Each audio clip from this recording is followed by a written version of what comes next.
प्रश्नावली 9.5 का 8वां प्रश्न है। एक सर्वसमीकरण हमको दी गई है x plus A x plus B बराबर x square plus A plus B x plus A B का उपयोग करते हुए निम्नलिखित के मान ज्ञात करने हैं। नीचे 4 प्रश्न हमको दिए गए हैं। इन 4 के 4 प्रश्नों में हमें क्या करना है, ये जो सर्वसमीकरण हमको दी गई है इसका प्रयोग हमको करना है। तो देखो, इसके पहले में मैं इसको समझाऊंगा, ध्यान से देखेंगे। 103 गुणा 104 है और जो सर्वसमीकरण हमें दी गई है उसका जो रूप है कैसा है। देखो, दो कोष्टकों में दो दो पद हैं, हमारे पास भी दो गुणा से पहले 103 है, गुणा के बाद 104 है। दो कोष्टकों के बीच में होता है गुणा का चिन्ह होता है, तो यानी कि हमें 103 को x धन a बनाना है और 104 को हमें बनाना है x धन b। और इन दोनों में क्या समानता है कि इन दोनों का पहला पद एक जैसा होना चाहिए, x और x। तो हमें 103 के दो टुकड़े करने हैं और 104 के भी दो टुकड़े करने हैं, और हमको इस बात का ध्यान रखना है कि इनका जो पहला पद होना चाहिए दोनों का वो एक जैसा होना चाहिए। तो क्या हो जाएगा, 103 को हम लिखेंगे 100 धन 3, 103 को हम लिखेंगे 100 धन 3 और 104 को हम लिख देंगे 100 धन 4। तो हो गया, पहला पद दोनों का 100 आ गया और दूसरे पद दोनों के 3 और 4 आ गए। जहां पर a और b थे वहां पर 3 और 4 आ गया, जहां पर x था वहां पर आ गया 100। तो फिर हमें क्या करना है, बराबर x का स्क्वायर, तो x के स्थान पर 100 है, यानी कि पहला जो पद है उसकी घात 2 हमें करनी है, 100 की घात 2। फिर बीच में धन लगाना है, धन लगा दिया। फिर कोष्टक में a धन b लिखना है, a धन b का मतलब पहले का दूसरा पद और दूसरे का भी दूसरा पद हमको लिखना है। तो पहले का दूसरा पद 3, दूसरे का दूसरा पद 4, तो इन दोनों को जोड़ना है। a धन b का मतलब ये है, और बाहर से फिर x से गुणा कर देना है, यानी कि x का मतलब क्या, पहला पद दोनों का क्या है 100, तो बाहर से गुणा कर देंगे 100 से, और फिर आपको धन लिख के ए बी लिख देना है। ए बी का मतलब है a गुणा b। तो a है हमारा 3, b है हमारा 4, तो ये हो जाएगा 3 गुणा 4।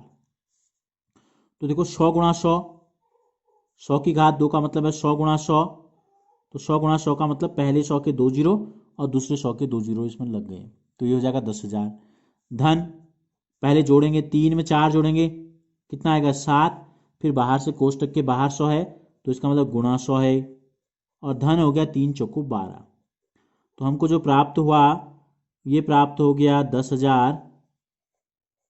7 गुणा 100 हो गया 700 और धन हो गया 12, तो तीनों को जोड़ेंगे तो कितना आ जाएगा 10,712, 10,712 आ गया। 103 को 104 से गुणा करके सीधे भी हम निकाल सकते थे, लेकिन ऐसा नहीं करना था। क्यों नहीं करना था, क्योंकि हमको इस सर्वसमीकरण का प्रयोग करने के लिए कहा गया है। अब हम आते हैं इसके दूसरे में। इसका जो दूसरा है पद गुणा करने हैं दो, एक है 5.1 और दूसरा है 5.2। तो फिर वही काम हम करेंगे। हमको क्या करना है, 5.1 के भी दो टुकड़े करने हैं, 5.2 के भी दो टुकड़े करने हैं, और दोनों को क्या करना है, दोनों का जो पहला पद है वो एक जैसा होना चाहिए। तो देखो 5.1 5.2 में 5 तो दोनों में कॉमन है, तो इसको 5 धन लिख देंगे हम दोनों को। 5 धन 0.1, यानी कि 0.1 को कैसे लिखते हैं 0.1, ठीक है, आगे से जीरो लगाते हैं, जीरो के बाद की संख्या है तो 0.1, और ये 2 है तो इसको 2 लिख देंगे। 5.1 को हमने लिख दिया 5 धन 0.1 और 5.2 को लिख दिया 5 धन 0.2। फिर क्या है बराबर, फिर वही सर्वसमीकरण आपको याद रखनी है। पहले पद की घात 2, पहला पद 5 है, धन a धन b, a है आपका 0.1 और b है आपका 0.2। कोष्टक के बाहर से x लिखा है, x का मतलब पहला जो पद है 5, इससे बाहर से गुणा करना है। फिर धन लगा के क्या करना है, इन दोनों को गुणा कर देना है। क्या है, एक है 0.1 और दूसरा है 0.2।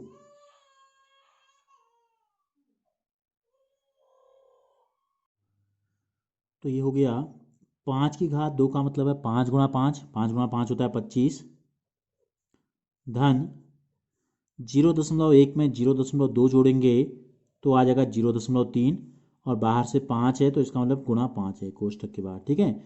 और धन 0.1 को 0.2 से गुणा करना है तो 2 एकम 2 हो गया, लेकिन अब दशमलव के बाद एक अंक यहाँ है, दशमलव के बाद एक अंक यहाँ है, तो पीछे दशमलव ऐसी जगह पर लगाना जिसके पीछे दो अंक हों। तो ये तो एक ही अंक है, तो एक जीरो लगाते हैं।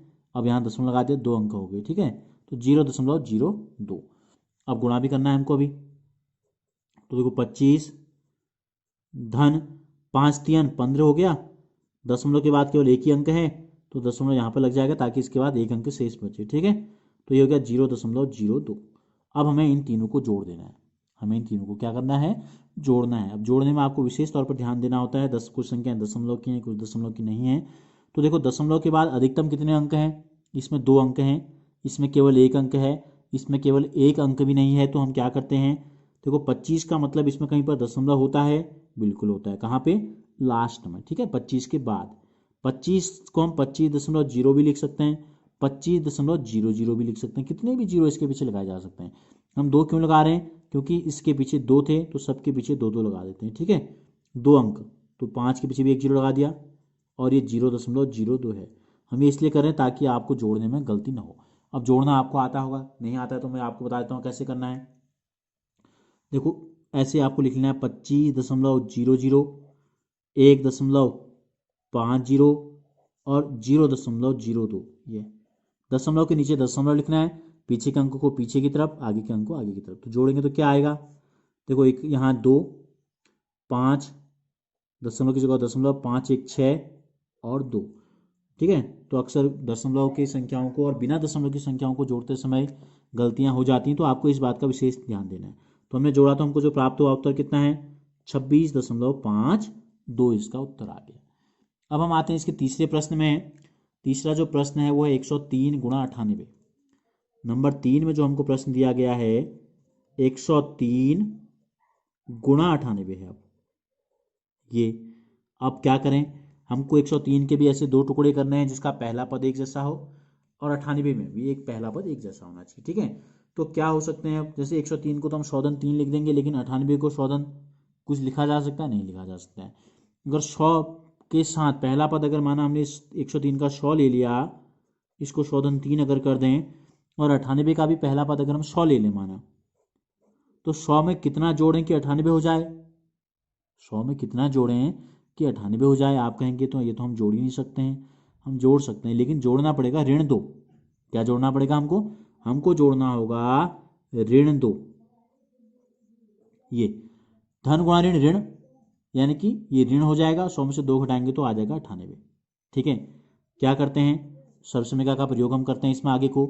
देखो पहली संख्या का वर्ग क्या है, पहली संख्या 100 का वर्ग, धन पीछे के दोनों को जोड़ते हैं, a प्लस बी होता है, a का मान है 3 प्लस b का मान हमको रखना है ऋण 2। जहां भी हम b रखेंगे वहां हम इस्तेमाल करेंगे ऋण 2 का। और इस कोष्टक के बाहर से क्या आता है, फिर x आता है, पहली संख्या आती है, जैसे यहाँ पे हमने रखा था 5, तो यहाँ पहली संख्या 100 है तो 100 हो जाएगा। फिर बीच में धन लगा के पहली संख्या गुणा दूसरी संख्या, यानी a गुणा b, तो a है 3 और गुणा है b है ऋण 2, ठीक हो गया। तो अब देखो 100 गुणा 100 को हम लिखेंगे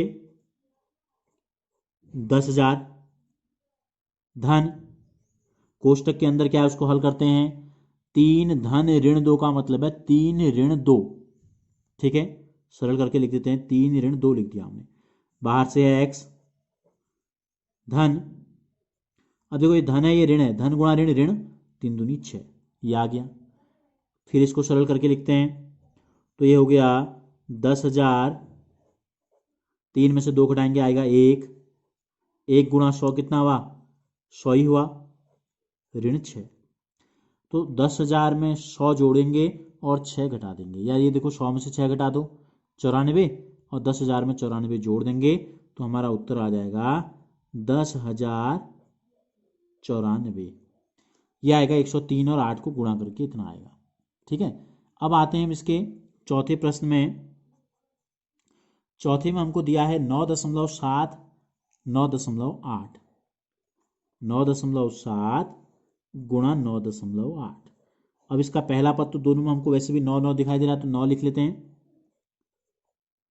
धन 0.7 और 9 में जोड़ देंगे 0.8, यानी कि 0.8 नहीं लिखते हम सीधे, आगे से 0 लगाते हैं तो 0.8। देखो पहला पद एक जैसा हो गया, तो क्या करता है, सूत्र है पहले की घात 2 धन a प्लस बी, पीछे वाला a और b हैं, 0.7 धन 0.8, बाहर से पहले पद से गुणा करते हैं 9 से, और पीछे से इन दोनों को गुणा कर देते हैं, 0.7 गुणा 0.8। ठीक हो गया।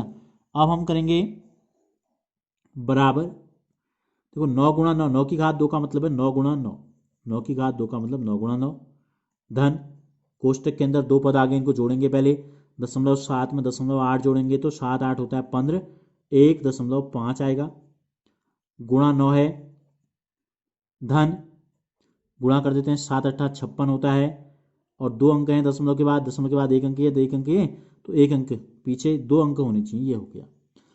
अब 9 9 81 हो गया, 15 गुणा 9 करना है हमको, 1 अंक के बाद दशमलव लगाएंगे तो 15 9 होता है 135, 135 होता है, 1 अंक के बाद दशमलव लगेगा तो ये हो गया धन 0.56। ठीक है, अब क्या करना है, अब ये दशमलव में है, ये दशमलव में है, ये दशमलव में नहीं है, जैसा कि मैंने आपको अभी बताया। इसको हम लिख देंगे 81.00, 2 अंक हैं यहाँ, इसको लिख दो आप 13.50, और इसको आप लिख दो 0.56। फिर आप चाहो तो ऐसे, जैसे हमने लिखा था ऐसे लिख लो, चाहो तो सीधे कर लो, ये देखो 0.06 तो 6 आ गया। दूसरे नंबर पे 0.55, 10 का 0 हो गया, 2 अंक के बाद दशमलव है, 10 का 0 हासिल लगा 1, इकाई में 1 1 2 2 3 5, यहाँ कुछ नहीं है तो 5 बच गया। दूसरे नंबर पे दहाई में यहाँ कुछ नहीं है, यहाँ 1 है, यहाँ 8 है, 8 और 1 9, तो जोड़ के आ गया 95.06। तो इस प्रकार से जो सरसमिका हमको दी गई थी, सरसमिका का प्रयोग कैसे करते हैं ये मैंने आपको क्रम से बताया, एक एक स्टेप मैंने आपको बताया। उम्मीद है कि आपकी समझ में आया होगा। अगर कोई दिक्कत आपको होती है तो आप कमेंट में ज़रूर लिखिए।